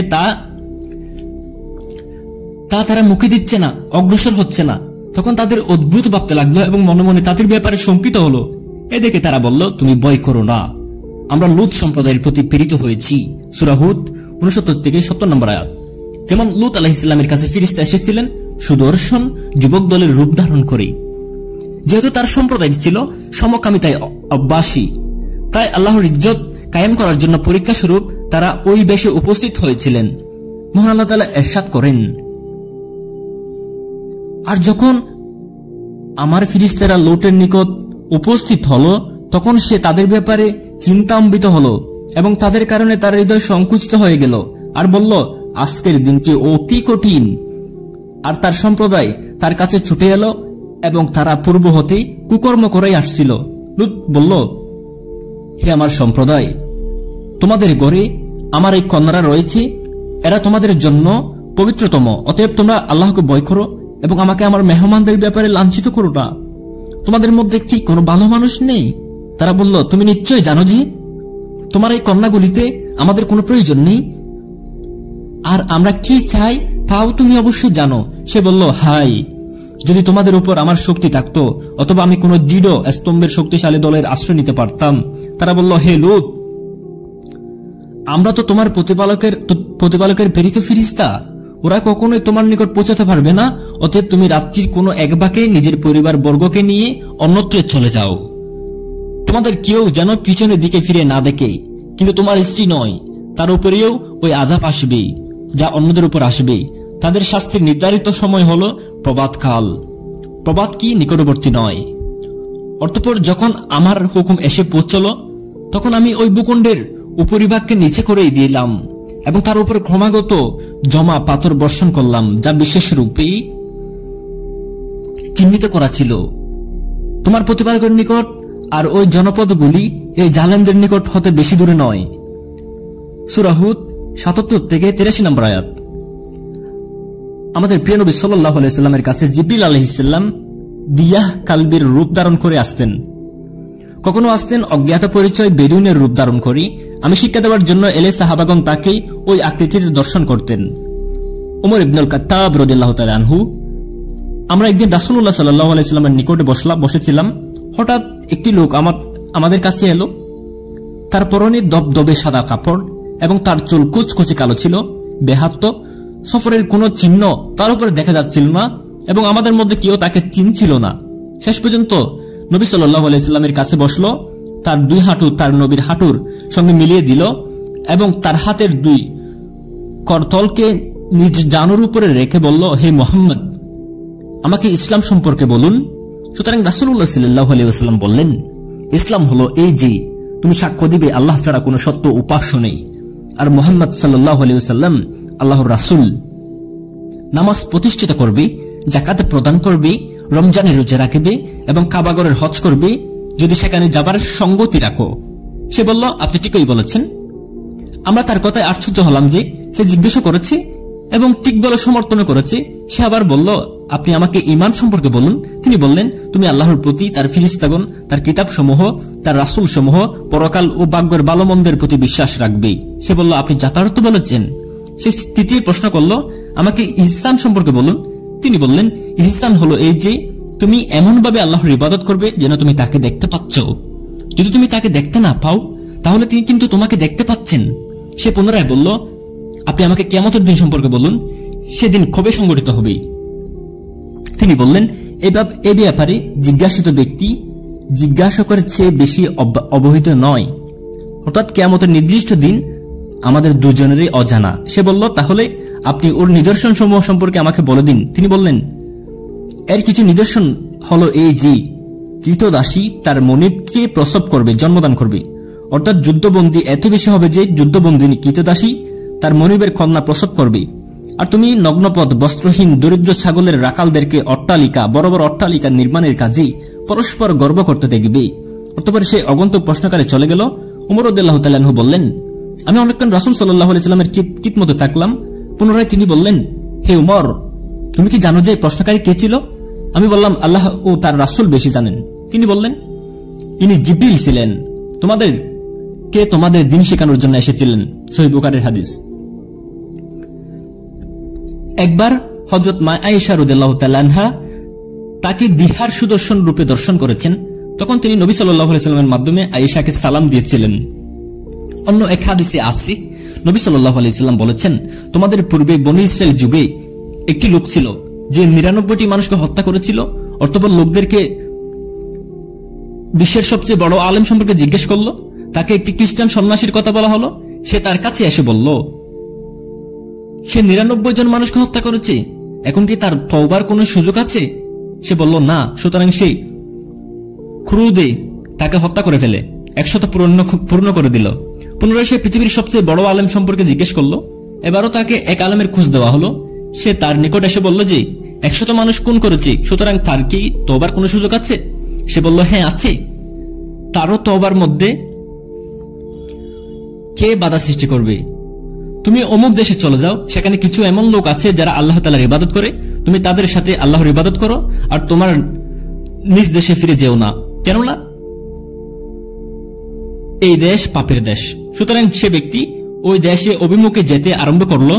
তখন সে মধ্যে রাস্তায় পৌঁছলো। তখন তার মৃত্যু এসে গেল। তার দেহ পিঞ্জির থেকে আত্মা বের করার জন্য রহমত ও আযাবের উভয় প্রকার ফিরিস্তা উপস্থিত হলেন। ফিরিস্তাদের মধ্যে তর্ক বিতর্ক আরম্ভ হলো। রহমতের ফিরিস্তাগণ বললেন, এ ব্যক্তি তওবা করে এসেছিল এবং পূর্ণ আন্তরিকতার সাথে আল্লাহর দিকে তার আগমন ঘটেছে। আর আযাবের ফিরিস্তা বললেন, এ এখনো ভালো কাজ করেনি, এই জন্য সে শাস্তির উপযুক্ত। এমত অবস্থায় একজন ফিরিস্তা মানুষের রূপ ধারণ করে উপস্থিত হলেন। ফিরিস্তাগণ তাকে সালিশ মানলেন। তিনি ফয়সালা দিলেন যে, তোমার দু দেশের দূরত্ব মেপে দেখো, অর্থাৎ এই যে এলাকা থেকে এসেছে সেখান থেকে এই স্থানের দূরত্ব এবং যে দেশে যাচ্ছিল তার দূরত্ব, এই দুইয়ের মধ্যে যে যার দিকে বেশি নিকটবর্তী হবে সে তারই অন্তর্ভুক্ত হবে। অতএব তারা দূরত্ব মাপলেন এবং যে দেশে সে যাওয়ার ইচ্ছা করেছিল সে ভালো দেশকে বেশি নিকটবর্তী পেলেন। সুতরাং রহমতের ফিরিস্তাগণ তার জান কবজ করলেন। সুবহানাল্লাহ। সহিহ বুখারীর হাদিস। আরো এক হাদিসে এসেছে, নবী সাল্লাল্লাহু আলাইহি সাল্লাম বলেছেন যে বনী ইসরায়েলের মধ্যে 3 ব্যক্তি ছিল। একজন ডবল কুষ্ঠ রোগাক্রান্ত, দ্বিতীয়জন ঠেকু এবং তৃতীয়জন অন্ধ ছিল। আল্লাহ তাআলা তাদের পরীক্ষা করার ইচ্ছা করলেন, ফলে তিনি তাদের কাছে একজন ফিরিস্তা পাঠালেন। ফিরিস্তা প্রথমে ডবল কুষ্ঠরোগীর কাছে এসে বসলেন। তোমার নিকট প্রিয়তম বস্তু কি? সে বলল, সুন্দর রং ও সুন্দর ত্বক। আর আমার নিকট থেকে এই রোগ দূরীভূত হোক যার জন্য মানুষ আমাকে ঘৃণা করে। অতঃপর তিনি তার দেহে হাত ফিরালেন, যার ফলে আল্লাহর আদেশে তার ঘৃণিত রোগ দূর হয়ে গেল এবং তাকে সুন্দর রং দেওয়া হলো। অতঃপর তিনি বললেন, তোমার নিকট প্রিয়তম ধন কি? সে বলল, উট অথবা গাবি। এটি বর্ণনাকারী সন্দেহ। সুতরাং তাকে 10 মাসের গাবিন একটি উটনি দেওয়া হলো। তারপর তিনি বললেন, আল্লাহ তোমাকে এতে বরকত প্রাচুর্য দান করুন। অতঃপর তিনি ডেকুর কাছে এসে বসলেন, আরেকজনের কাছে এসে বসলেন। তোমার নিকট প্রিয়তম জিনিস কি? সে বলল, সুন্দর কেশ এবং এই রোগ দূরীভূত হওয়া যার জন্য মানুষ আমাকে ঘৃণা করে। অতঃপর তিনি তার মাথায় হাতে ফিরালেন, যার ফলে তার সেই রোগ দূর হয়ে গেল এবং তাকে সুন্দর কেশ দান করা হলো। অতঃপর তিনি বললেন, তোমার নিকট সবচেয়ে পছন্দনীয় ধন কোনটা? সে বলল, গাবি। সুতরাং তাকে একটি গাবি দেওয়া হলো এবং তিনি বললেন, আল্লাহ এতে তোমার জন্য বরকত দান করুন। অতঃপর তিনি অন্ধের কাছে এলেন এবং বললেন, তোমার নিকটে প্রিয়তম বস্তু কি? সে বলল, এই যে আল্লাহ তাআলা যেন আমার দৃষ্টি ফিরিয়ে দেন যার দ্বারা আমি লোকদেরকে দেখতে পাই। সুতরাং তিনি তার চোখে হাত ফিরালেন, ফলে আল্লাহ তাকে তার দৃষ্টি ফিরিয়ে দিলেন। ফিরিস্তা বললেন, তুমি কোন ধন সবচেয়ে পছন্দ করো? সে বলল, ছাগল। সুতরাং তাকে একটি গাভী ছাগল দেওয়া হলো। অতঃপর ওই দুজনেই কুষ্ঠরোগী ডেকুর পশু উটনি গাভীর পাল বৃদ্ধি পেতে লাগলো এবং এই অন্ধের ছাগলটি বাচ্চা প্রসব করলো, ফলে এর এক উপত্যকা ভর্তি গরু এবং এর উপত্যকাবর্তী ছাগল হয়ে গেল।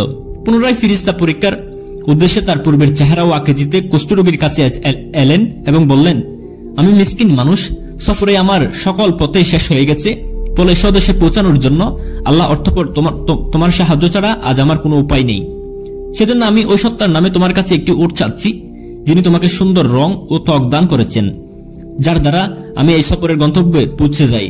সে উত্তরে বলল যে, আমার দায়িত্ব আগে থেকে বহু অধিকার ও দাবি রয়েছে।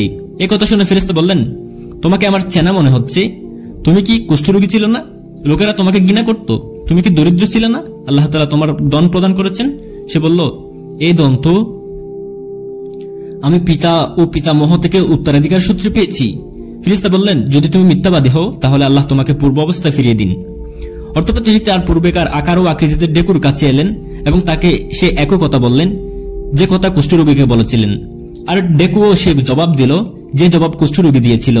সেজন্য ফিরিস্তা তাকে বললেন যে, যদি তুমি মিথ্যাবাদী হও তাহলে আল্লাহ তোমাকে পূর্বাবস্থা ফিরিয়ে দিন। পুনরায় তিনি তার পূর্বেকার আকার ও আকৃতিতে অন্ধের নিকট তৃতীয় জনের নিকট এসে বললেন যে, আমি একজন মিসকিন মুসাফির মানুষ, সফরের যাবতীয় পথে শেষ হয়ে গেছি, ফলে স্বদেশে পৌঁছানোর জন্য আল্লাহর অর্থপর তোমার সাহায্য ছাড়া আজ আমার আর কোনো উপায় নেই। সুতরাং আমি তোমার নিকট সেই সত্তার নামে একটি ছাগল চাচ্ছি, যিনি তোমার দৃষ্টি ফিরিয়ে দিয়েছেন, যার দ্বারা আমি আমার এই সফরের গন্তব্যস্থলে পৌঁছে যাই। সে বলল, নিঃসন্দেহে আমি অন্ধ ছিলাম, অর্থাৎ আল্লাহ আমাকে দৃষ্টি ফিরিয়ে দিলেন, আর এই ছাগল তারই দাম। অতএব তুমি ছাগলের পাল থেকে যা ইচ্ছা নাও এবং যা ইচ্ছা ছেড়ে দাও। আল্লাহর কসম, আজ তুমি আল্লাহ আযza ওয়া জাল্লার জন্য যা নেবে সে ব্যাপারে আমি তোমাকে কোনো কষ্ট বা বাধা দেব না। একথা শুনে ফেরেশতা বললেন, তুমি তোমার মাল তোমার কাছে রাখো, নিঃসন্দেহে তোমাদের পরীক্ষা করা হলো যাতে তুমি কৃতকার্য হলে। ফলে আল্লাহ তাআলা তোমার প্রতি সন্তুষ্ট এবং তোমার সঙ্গীদ্বয়ের প্রতি অসন্তুষ্ট হলেন। সহিহ বুখারীর গল্প। প্রিয় দর্শক, তাদের গতির তীব্র দ্রুততা, ফেরেশতাদের গতি কেমন এবং দ্রুততা কেমন এ সম্বন্ধে জানবো। মানুষ জানে সবচেয়ে দ্রুত গতি হলো আলোর প্রতি সেকেন্ডের 1,86,000 মাইল, কিন্তু ফেরেশতার গতি তার চাইতেও অনেক বেশি, যা মানুষের পরিমাপ ও অনুমানের বাইরে। মহাশূন্যে গ্রহ নক্ষত্র রাজি আছে প্রথম আসমানের নিচে, তার উপরে 7টি আসমান, তার উপরে কুরসি ও আরশ। বলা হয়, নিচের আসমানে কিছু নক্ষত্র আছে যাতে পৌঁছানোর উদ্দেশ্যে যদি কোনো আলোর গতির সমান দ্রুতগতির যান ব্যবহার করা হয় তাহলে সেখানে পৌঁছাতে কোটি কোটি আলোক বর্ষ বছর লেগে যাবে। আল্লাহু আকবার। কিন্তু তার চাইতেও অনেক বেশি উপর থেকে জিবরিল নিমিষে ওহী নিয়ে বার্তা নিয়ে অবতরণ করতেন। প্রশ্নকারী নিজের প্রশ্ন শেষ করতে না করতেই তিনি মহান আল্লাহর নিকট তার জবাব নিয়ে মহানবী সাল্লাল্লাহু আলাইহি সাল্লামের কাছে উপস্থিত হতেন। অবাক হওয়ার কিছু নেই।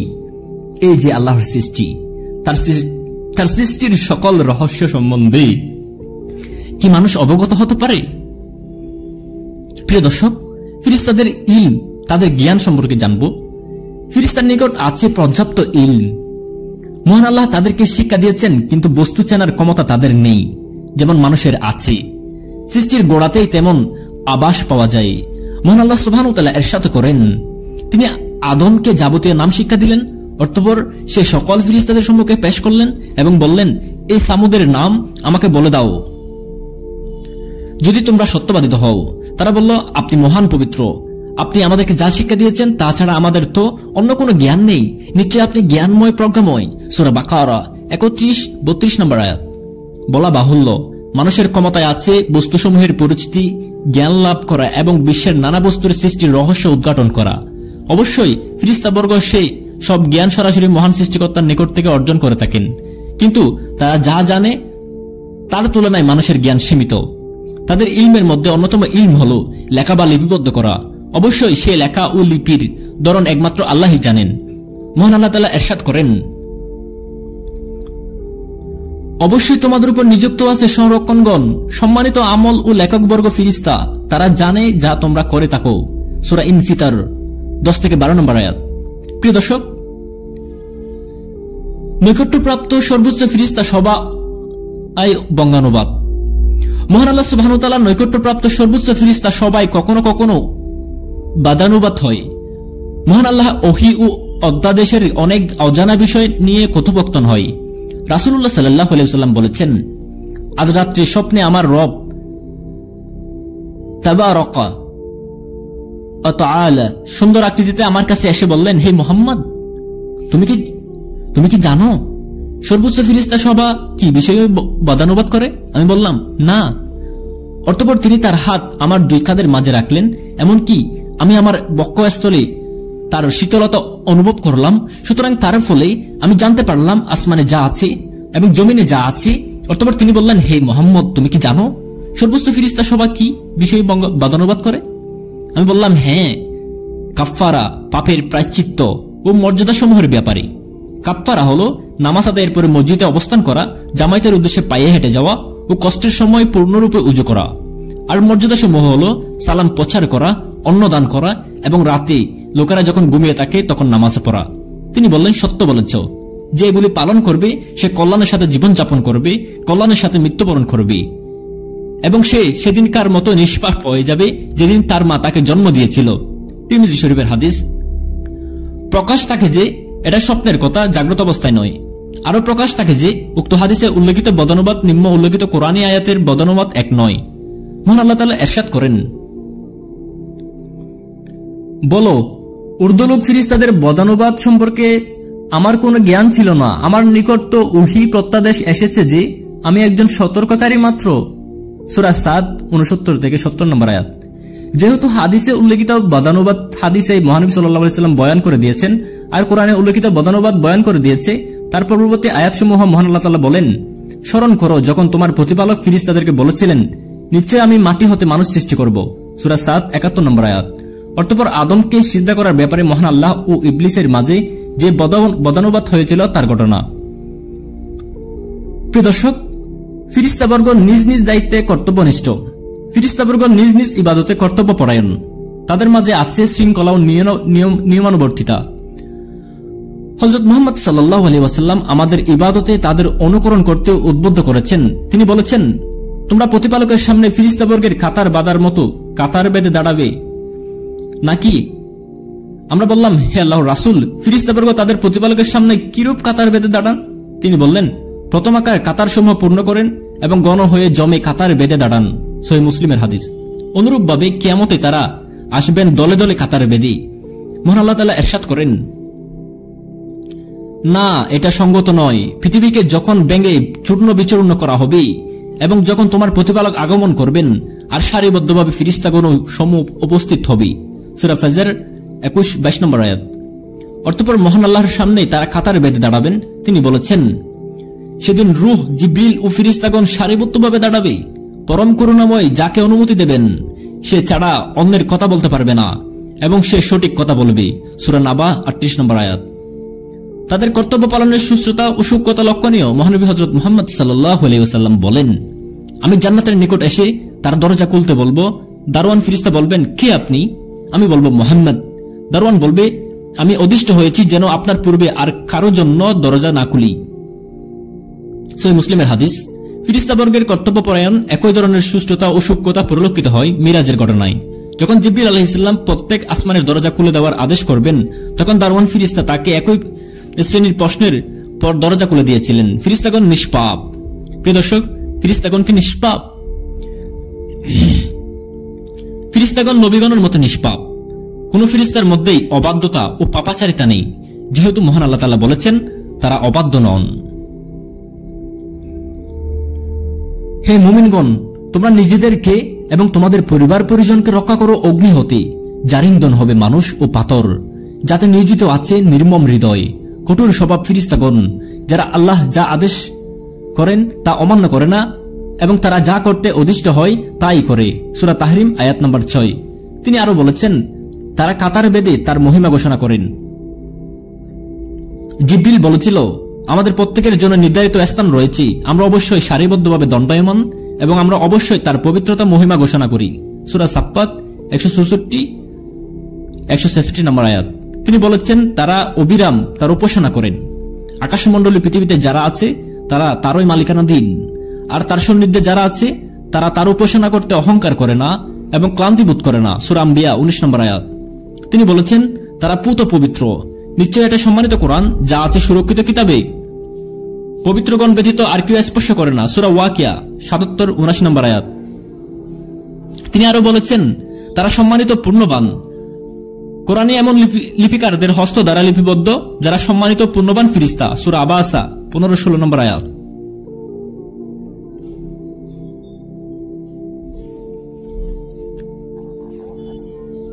কিন্তু দুঃখের বিষয় যে অনেকে ধারণা করে ফিরিস্তা অবাধ্যতা ও পাপাচারিতার শিকার হতে পারেন, আর দলিল স্বরূপ তারা ইবলিস ও হারুত মারুতের ঘটনা পেশ করে থাকে। অথচ ইবলিস ফিরিস্তার দলে সামিল থাকলেও আসলে সে ফিরিস্তার জাতিভুক্ত ছিল না, সে ছিল জিন জাতির অন্তর্ভুক্ত। মহান আল্লাহ ইরশাদ করেন, স্মরণ করো আমি যখন ফিরিস্তাদেরকে বলেছিলাম,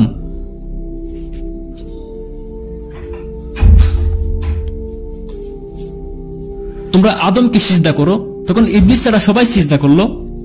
সে ছিল জিনদের একজন, সে তার প্রতিপালকের আদেশ অমান্য করল। তবে কি তোমরা আমার পরিবর্তে তাকেও তার বংশধরদের অভিভাবক রূপে গ্রহণ করবে? অথচ তারা তোমাদের শত্রু, সীমা লঙ্ঘনকারীদের পরিবর্তে কষ্ট নিকৃষ্ট। সূরা কাহফ 50 নম্বর আয়াত।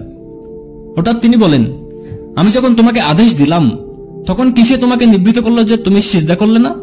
সে বলল, আমি তার আদম অপেক্ষা শ্রেষ্ঠ। তুমি আমাকে আগুন দ্বারা সৃষ্টি করেছ এবং ওকে সৃষ্টি করেছ কাদা মাটি থেকে। সূরা আরাফ 12 নম্বর আয়াত। আর হারুত মারুতের অবাধ্যতার ব্যাপারে যে গল্প প্রসিদ্ধ আছে তা তারা ফিরিস্তার প্রকৃতি নিয়ে করেনি, মানুষের প্রকৃতি নিয়ে করেছিলেন। পরম্ব সে গল্পই কোন সহি বর্ণনায় সে ঘটনার সত্যতা মেলে না।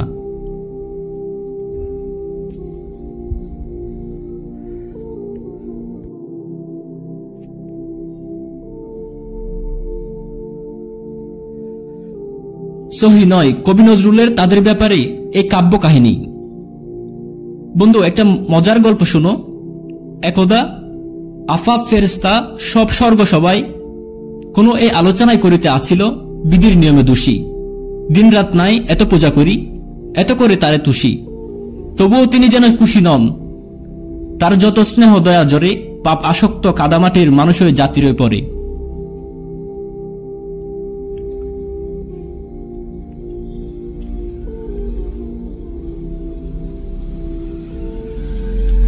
শুনিলেন সব অন্ত জার্মি, হাসিয়া সবারে কন, মলিন দোলার সন্তান ওরা বড় দুর্বল মন। ফুলে ফুলে শ্বেতা বুলের বেদনা, নয়নে অদরে সাপ, চন্দনে শ্বেতা কামনার জ্বালা, চাঁদে চুম্বন তাপ। শ্বেতা কামিনীর নয়ন কাজল, শ্রেণীতে চন্দহার, চরণে লাক্কা টুটে তাম্বুল, দেখে মরে আছে মার। প্রহরী সেখানে চোখে চোখ নিয়ে সুন্দর শয়তান, বুকে বুকে শ্বেতা বাঁকা ফুল দনু, চোখে চোখে ফুল বান। দেবদূষ সব বলে, প্রভু মোর দেখিব কেমন দরা, কেমনে সেখানে ফুল ফুটে যার শিওরে মৃত্যু জরা। কহিলেন বিভু, তোমাদের মাঝে শ্রেষ্ঠ যেই দুইজন, যাকে পৃথিবীতে দেখুক কি গুর ধরনের প্রলোভন। হারুত মারুত ফিরেস্তাদের গৌরব রবি শশী, দরার দুল দরার অংশী হইল মানবের গৃহপোষী। কারাই কারাই মায়ায় বলে হেতা ছায়ার ছায়ায় পাত, কমল দিগিতে ৭০০ হয়েছে এক আকাশের চাঁদ। শব্দ শব্দ শব্দ গন্ধ বর্ণ হেতায় পেতেছে আরব পাশি, গাটে গাটে হেতা গাঠ বরা কাশি। মাঠে মাঠে কাঁদে বাসি, দুদিনে অতস ফিরিস্তাগণ প্রাণ বিজিল মাটির রসে। সাফরি চুকের চটুল চাতুরি বুকে দাগ কেটে বসে, গাগরি জলকি গাগরি চলকি, নাগরি জোহরা যায়। স্বর্গের দূত মঞ্জিলে সে রূপে, বিকাল রাঙ্গা পায়। অদর আনার রসে ডুবে গেল দুজকের মার বিতি, মাটির সোহারি মাস্তানা হলো আঙ্গুরি কোণে তিতি। কোথা বেসে গেল সংযম বাত, বারণের বেড়া টুটে, প্রাণ ভরে পিয়ে মাটির মদিরা উষ্টপুষ্ট ফুটে। বেহেস্তে সব ফেরেশতাদের বিধাতা কহেন হাসি, হারুতে মারুতে কি করেছে দেখো ধরণী সর্বনাশী। নয়না এখানে জাদু শোনে সকা, এক আঁকিতে ইশারায় লক্ষ যুগের মহা তাপস্য কোথায় উবিয়া যায়। সুন্দরী বসুমতী চির যৌবনা দেবতা, ইহার শিব নয় কামরতী। সত্যিটাই এটা একটা মজার গল্প, এটা কোনো ইতিহাস বা বাস্তব ঘটনা নয়। উক্ত দুই ফিরিস্তা দ্বারা মহান আল্লাহ বান্দাদেরকে জাদুর ফিতনায় ফেলেছিলেন, আর তাদের ব্যাপারে সঠিকভাবে ততটুকুই জানা যায় যতটুকু কোরআনে বর্ণিত আছে। প্রিয় দর্শক, মোট কথা ফিরিস্তাবর্গ সকলে নিষ্পাপ, তাদের কারোর মধ্যে কোনো প্রকারের পাপ ও অবাধ্যতার নেই। যেহেতু মহান আল্লাহ তাআলা তাদের বাধ্য ও অনুগত্য বলে আখ্যায়ন করেছেন, তিনি আরো বলেছেন, আল্লাহকে সিজদা করে আকাশমণ্ডলীয় পৃথিবীর সকল জীবজন্তু এবং ফিরিস্তাগণ, আর তারা অহংকার করে না, তারা ভয় করে তাদের উপরই তাদের প্রতিপালককে, এবং তারা তা করে যা তাদেরকে আদেশ করা হয়। সূরা নাহল 49 ও 50 নম্বর আয়াত। আল্লাহ তাআলা আরো ইরশাদ করেন, তারা আল্লাহ তাদেরকে আদেশ করেন তা অমান্য করে না, এবং তারা যা করতে অদিষ্ট হয় তাই করেন। সূরা তাহরিম 6 নম্বর আয়াত। তারা তার ইবাদত ও দাসত্ব করে অহংকার প্রদর্শন করে না, এবং দিবারাত্রি তার পবিত্রতা ঘোষণা করেন। মহান আল্লাহ তাআলা ইরশাদ করেছেন, আকাশমণ্ডলীয় পৃথিবীতে যা আছে তারা তারই মালিকানাধীন, আর তার সন্নিধ্যে যা আছে তারা তার উপাসনা করতে অহংকার করে না এবং ক্লান্তি বোধ করে না। তারা দিবারাত্রি তার পবিত্রতা মহিমা ঘোষণা করে, তারা শৈথিল্য করে না। সূরা আম্বিয়া 19 নম্বর 20 নম্বর আয়াত। ফিরিস্তাগণ আল্লাহর রাসূল বা দূত। যেহেতু মহান আল্লাহ তাআলা বলেছেন, সমস্ত প্রশংসা আকাশমণ্ডলী ও পৃথিবীর সৃষ্টিকর্তা আল্লাহরই, যিনি ফিরিস্তাদেরকে বাণীবাহক দূত করেছেন। সূরা ফাতির 1 নম্বর আয়াত। আর রাসূলগণ নিষ্পাপ হয়ে থাকেন। প্রিয় দর্শক, ফিরিস্তাবর্গের ইবাদত সম্পর্কে জানব। ফিরিস্তাগণ প্রাকৃতিকভাবে আল্লাহর অনুগত্য রত থাকেন, তাদের অবাধ্যতা করার ক্ষমতা নেই, যেহেতু তাদের মাঝে অবাধ্যতার প্রকৃতি প্রাপ্তি হননি। মহান আল্লাহ তাআলা ইরশাদ করেন, তারা আল্লাহ যা তাদেরকে আদেশ করেন তা অমান্য করে না, তারা যা করতে অদিষ্ট হয় তাই করে। সূরা তাহরিম 6 নম্বর আয়াত। বলা বাহুল্য, তাদের অবাধ্যতা না করা ও অনুগত্য করা তাদের প্রাকৃতিগত স্বাভাবিক ব্যাপার। এ ব্যাপারে তাদেরকে যত সামান্য প্রচেষ্টা ও শ্রম ব্যয় করতে হয় না, যেহেতু তাদের কুপ্রবৃত্তি ও ইন্দ্রিয় লালসা নেই, এবং তাদের পশ্চাতে শয়তানও নেই। এই কারণে অনেক উলামা বলেছেন, ফিরিস্তা ভারপ্রাপ্ত নন, এবং তারা কোনো পুরস্কারের প্রতিশ্রুতি ও তিরস্কারের দমকে শামিল নন। কিন্তু প্রকৃত বাস্তবে ফিরিস্তাবর্গ মানুষের মতো কোন শরীয়তের ভারপ্রাপ্ত না হলেও মহান আল্লাহর পক্ষ থেকে নির্দিষ্ট কাজের জন্য অবশ্যই ভারপ্রাপ্ত ও অদিষ্ট হয়েছেন। মহান আল্লাহ তাআলা বলেছেন, তারা ভয় করে তাদের উপরে তাদের প্রতিপালকের, এবং তারা তা করে যা তাদের আদেশ করা হয়। সূরা নাহল 50 নম্বর আয়াত। সুতরাং তারা আদৌ ভারপ্রাপ্ত নন, এ ধারণা ভ্রান্ত, ভুল, বরং তারা আল্লাহর ইবাদত ও আদেশ পালনের ব্যাপারে ভারপ্রাপ্ত।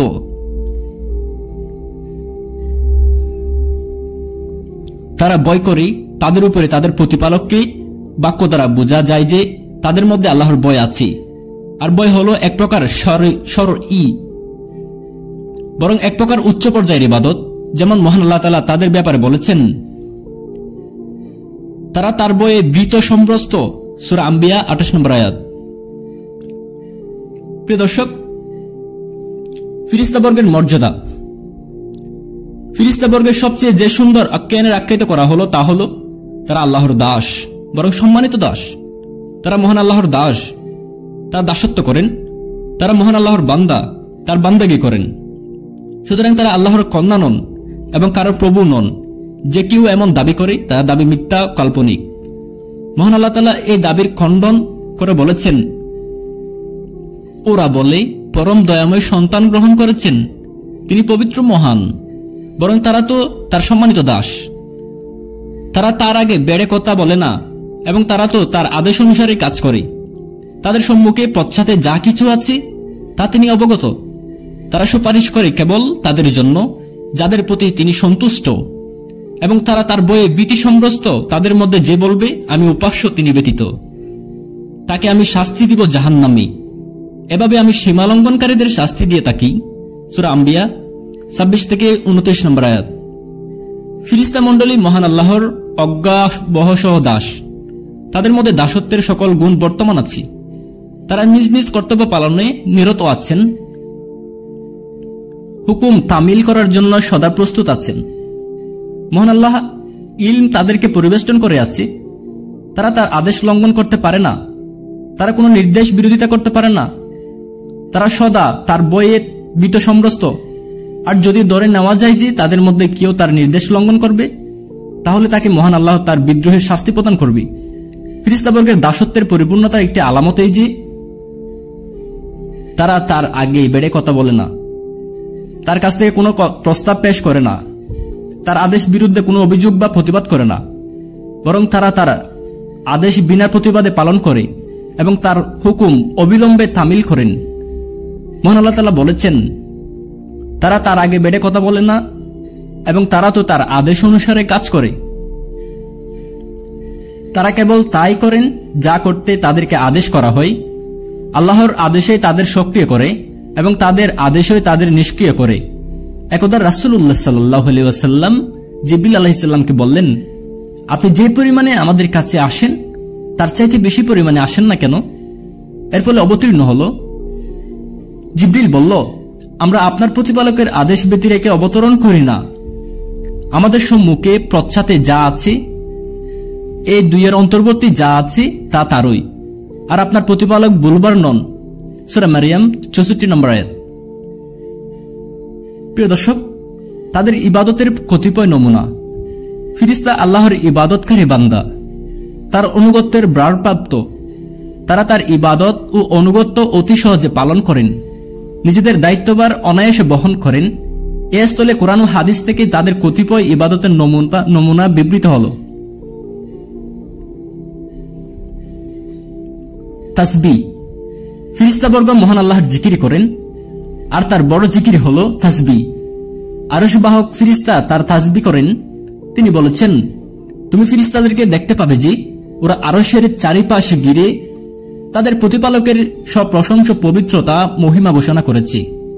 ন্যায়ের সঙ্গে সকলের বিচার করা হবে, আর বলা হবে সমস্ত প্রশংসা বিশ্বজগতের প্রতিপালকের আল্লাহর প্রাপ্য। সূরা জুমার 75 নম্বর আয়াত। যারা আরশ ধারণ করে আছে এবং যারা এর চারিপাশে ঘিরে আছে, তারা তাদের প্রতিপালকের পবিত্রতা ও মহিমা প্রশংসার সাথে ঘোষণা করে এবং তাতে বিশ্বাস স্থাপন করে এবং বিশ্বাসীদের জন্য ক্ষমা প্রার্থনা করে বলে, হে আমাদের প্রতিপালক, তোমার দয়া জ্ঞান সর্বব্যাপী। অতএব যারা তওবা করে তোমার পথ অবলম্বন করে, তুমি তাদেরকে ক্ষমা করো এবং জাহান্নামের শাস্তি হতে রক্ষা করো। সূরা মুমিন আয়াত নম্বর 7। নিশ্চয় যারা তোমার প্রতিপালকের সান্নিধ্যে রয়েছে তারা অহংকারের তার উপাসনায় বিমুখ হয় না, তারা তার মহিমা ঘোষণা করে এবং তারই নিকট তারা সিজদা অবনত হয়। সূরা আরাফ 206 নম্বর আয়াত। ওরা অহংকার করলেও যারা তোমার প্রতিপালকের সান্নিধ্যে রয়েছে তারা তো দিনরাত তার পবিত্রতা মহিমা ঘোষণা করে এবং তারা ক্লান্তিবোধ করে না। সূরা হামিম সাজদা 38 নম্বর। ফিরিস্তা তাদের প্রতিপালকের সমস্ত পবিত্রতা মহিমা ঘোষণা করে এবং পৃথিবীর বাসিন্দার জন্য ক্ষমা প্রার্থনা করে। জেনে রাখো যে নিশ্চয় আল্লাহ তিনি চরম ক্ষমাশীল পরম দয়ালু। সূরা আশ-শুরা 5 নম্বর আয়াত। বজ্রধ্বনি ও ফিরিস্তাগণ সবয়ে তার প্রশংসা মহিমা পবিত্রতা ঘোষণা করে। সূরা রাত 13 নম্বর আয়াত। তারা তার তাসবিহ পাঠ করেন দিবারাত্রি নিরন্তর। তারা দিবারাত্রি তার পবিত্রতা মহিমা ঘোষণা করে, তারা শৈথিল্য করে না। সূরা আম্বিয়া 19 থেকে 20 নম্বর আয়াত। তারা এত বেশি তাসবিহ পাঠ করেন যে তারা আসল তাসবিহ পাঠকারী রূপে পরিচিত। এতে তাদের গর্ব করাও সাজে। আমরা অবশ্যই সারিবদ্ধভাবে দণ্ডায়মান এবং আমরা অবশ্যই তার পবিত্রতা মহিমা ঘোষণা করি। সূরা সাফফাত 165 থেকে 66 নম্বর আয়াত।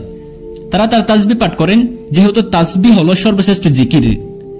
মহান আল্লাহ সবচেয়ে বেশি পছন্দনীয় কথা মুহাম্মদ সাল্লাল্লাহু আলাইহি ওয়াসাল্লাম বলেছেন, অর্থাৎ নিশ্চয় আল্লাহর নিকট সবচেয়ে বেশি পছন্দনীয় কথা হল সুবহানাল্লাহি ওয়া বিহামদিহি। মুসলিম শরীফের সহিহ হাদিস। কোন জিকির সর্বশ্রেষ্ঠ? এর উত্তরে তিনি বলেছিলেন, মহান আল্লাহর নিকট সবচেয়ে উত্তম কথা হল যা তিনি নিজ ফিরিস্তা মণ্ডলী অথবা নিজ বান্দাদের জন্য নির্বাচিত করেছেন। সুবহানাল্লাহি ওয়া বিহামদিহি। মুসলিম শরীফের সহিহ হাদিস। প্রিয় দর্শক, কাতার বাঁধা, ফেরেশতাদের কাতার বাঁধা নিয়ে এই মুহূর্তে আলোচনা করব। তারা সারিবদ্ধ হয়ে আল্লাহর ইবাদত করেন, গণভাবে কাতারে বেঁধে দাঁড়ান প্রতিপালকের সামনে।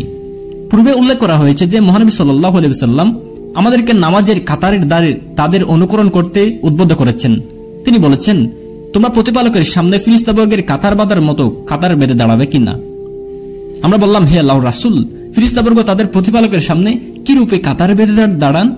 তিনি বললেন, প্রথমকার কাতার সমূহ পূর্ণ করেন এবং গণ হয়ে জমে কাতারে বেঁধে দাঁড়ান। কোরআনী বর্ণনায় তারা নিজেরাই বলেছেন, আমরা অবশ্যই সারিবদ্ধভাবে দণ্ডায়মান সূরা সাফফাত 165 নম্বর আয়াত। এই অবস্থায় তারা প্রতিপালকের উদ্দেশ্যে কিয়াম করেন, রুকু করেন, সিজদা করেন। সাহাবী হাকিম বিন হিজাম রাদিয়াল্লাহু তাআলা আনহু বলেন, একদা রাসূলুল্লাহ সাল্লাল্লাহু আলাইহি ওয়াসাল্লাম সাহাবাগণের মাঝে ছিলেন। হঠাৎ করে তিনি বলে উঠলেন, তোমরা কি তা শুনতে পাচ্ছ যা আমি শুনতে পাচ্ছি? সকলে বলল, আমরা তো কিছু শুনতে পাচ্ছি না। তিনি বললেন, আমি তো আকাশের কটকট শব্দ শুনতে পাচ্ছি, আর এই শব্দ করায় তার দোষ নেই।